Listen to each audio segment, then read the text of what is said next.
Hello, Friday Net. Here we are again, and this is this week's talk all about patience. Now, I don't know about you, but there are many things that wind me up that I get very impatient about and want to happen straight away. Can you think of anything that makes you impatient or makes you wish that you had more patience? Here are a couple of examples of things that I found a little bit tricky this week.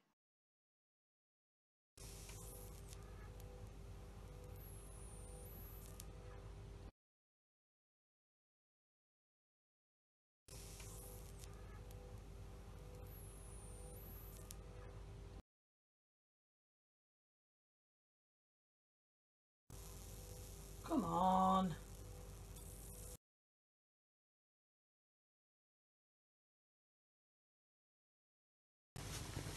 Hooray!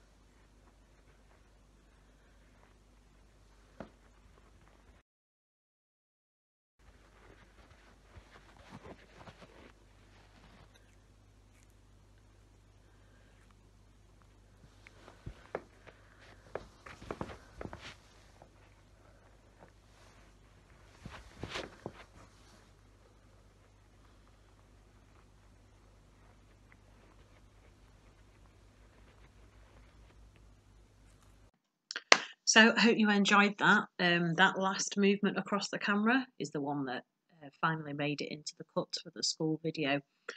Hope you don't mind me showing you a fairly lengthy video of Eddie, but you know, Eddie is Friday Net's little friend, isn't he? So thought it was good for you to see him. He's racing around like nothing else at the moment, so keeping me busy. So these things that I've shown you are quite trivial, aren't they? They're not big life things that can make us impatient, like waiting to buy a house or to get a job or to sit an exam or pray that the exam's over with.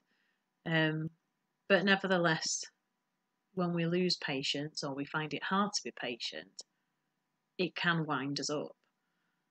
People can frustrate us. We have to be patient with younger children or the elderly who maybe can't quite grasp things the way we can. Certainly, the use of technology these days is something that a lot of people have had to learn very quickly in terms of how to do things to be able to communicate. We can often be very impatient with our family, with our friends, people who we think should just know what it is we want them to do, but yet they don't seem to be able to do it. We might be impatient when it comes to waiting for a delivery to arrive or for a bus to come or a train to come. All of these things can have an impact on how we behave and how we treat other people. Have you ever asked God for something?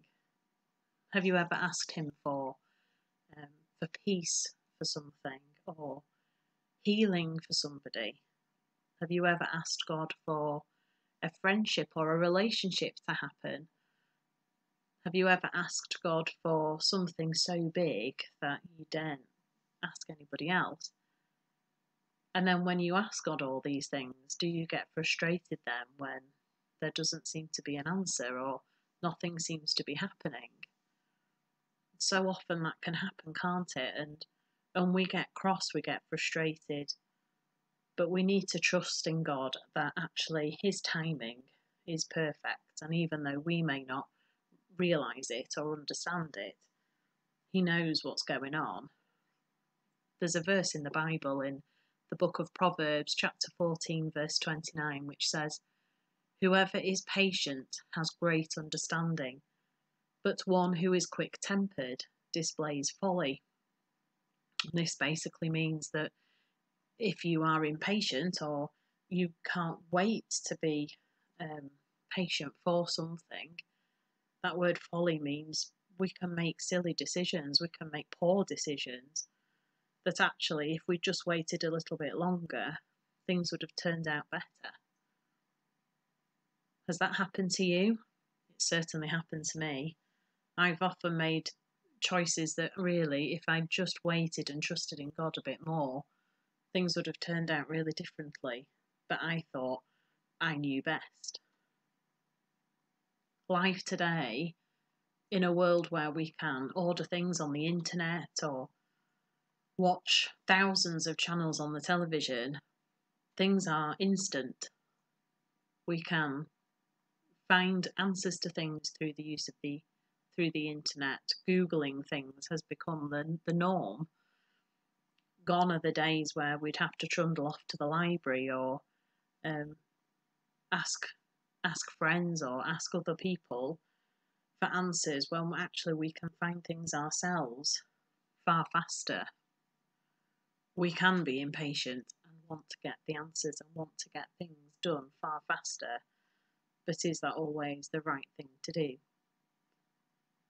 If we actually stop though and take a moment and trust in God, trust Him with those big things that we've talked about, He blesses us. He blesses us in different ways. We have chances to grow and to develop in our relationship with Him, where actually He's saying, no, just stop. Leave it with me. And that, to me, is really important. Obviously, with everything that's going on at the moment with the virus, we might be okay today watching this.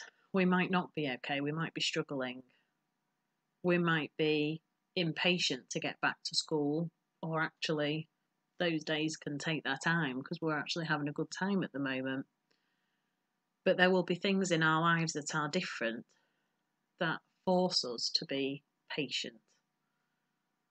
If we don't follow the guidance that we're being set by our political leaders, then the impact of those poor decisions can have long-lasting effects.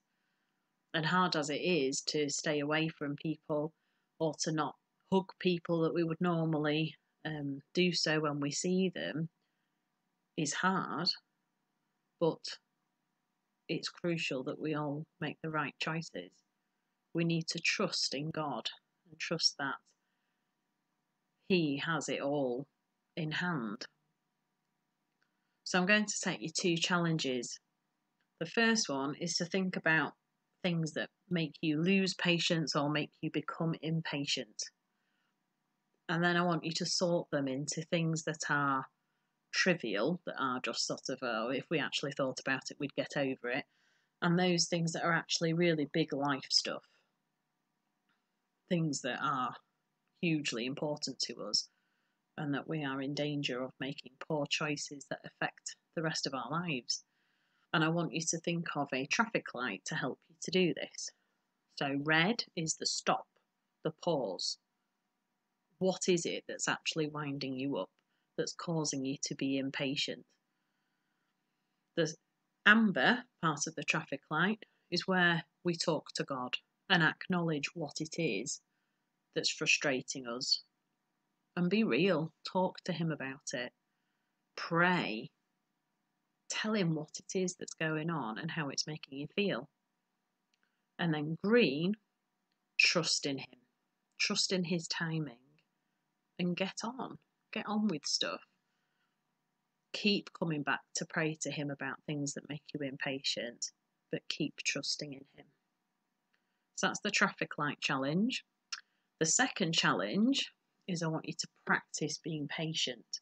And you could do that in all sorts of different ways. 2 suggestions are that you bake a cake or do some baking of some kind.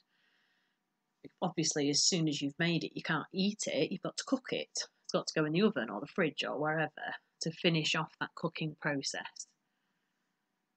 Okay, so that's that one. Or you could do this as well.